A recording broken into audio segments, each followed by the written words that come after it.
ఖతర్ అయితే చాలా పెద్ద డిసిషన్ తీసుకుంది.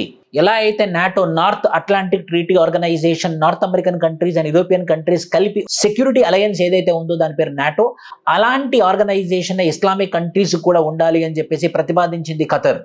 ఈ దెబ్బకి నాటోకి ఒక అగెన్స్ట్ ఒక స్ట్రాంగ్ ఫోర్స్ ఎస్టాబ్లిష్ అయ్యే అవకాశాలు ఎక్కువగా ఉన్నాయి. బెంజమిన్ నెతన్యాహు ఇజ్రాయిల్కి సంబంధించినటువంటి ప్రైమ్ మినిస్టర్ ఖతర్ మీద తీవ్రమైనటువంటి విమర్శలు చేయడం వల్ల, యాజ్ వెల్ యాజ్ పాలస్తీనా సిరియా మీద దాడులు చేయడం వల్ల ఇలాంటి ఆర్గనైజేషన్ చాలా అవసరం అని చెప్పేసి ఖతర్ చెప్తుంది. నాటో లాంటి ఆర్గనైజేషన్ కనుక ఇస్లామిక్ సెక్యూరిటీ ఆర్గనైజేషన్ ఫామ్ అవుతే భారతదేశం మీద ఇంపాక్ట్ ఎలా ఉంటుంది? నెంబర్ 1, పాకిస్తాన్ అండ్ టర్కీ కూడా ఆ పర్టికులర్ ఆర్గనైజేషన్ లో మెంబర్ అవుతే మనకు తెలుసు పాకిస్తాన్ అండ్ టర్కీ ఇద్దరు కలిసి ఆపరేషన్ సింధూర్ అప్పుడు భారతదేశం మీద యుద్ధం చేశారు. అలానే మనకి సెక్యూరిటీ ప్రకారంగా చూసుకుంటే మనకి ఇస్లామిక్ కంట్రీస్ లేవు, లేకపోతే మనకి క్రిస్టియన్ కంట్రీస్ లేవు, ఒకటే ఒక హిందూ కంట్రీ ఉంది కాబట్టి మనం సెక్యూరిటీ ప్రకారంగా వీక్ అయిపోతాము. నెంబర్ 1. నెంబర్ 2, మన గల్ఫ్ కంట్రీస్ నుంచి ఏదైతే ఇంధనం వస్తుందో ఆ ఇంధనం రావడంలో కూడా మనకి ఇబ్బంది అయ్యే అవకాశాలు ఎక్కువగా ఉన్నాయి. 3, ఖచ్చితంగా ఇండియా అయితే ఒంటరి అయిపోతుంది ఇస్లామిక్ సెక్యూరిటీ ఆర్గనైజేషన్ కనుక ఫామ్ అవుతే.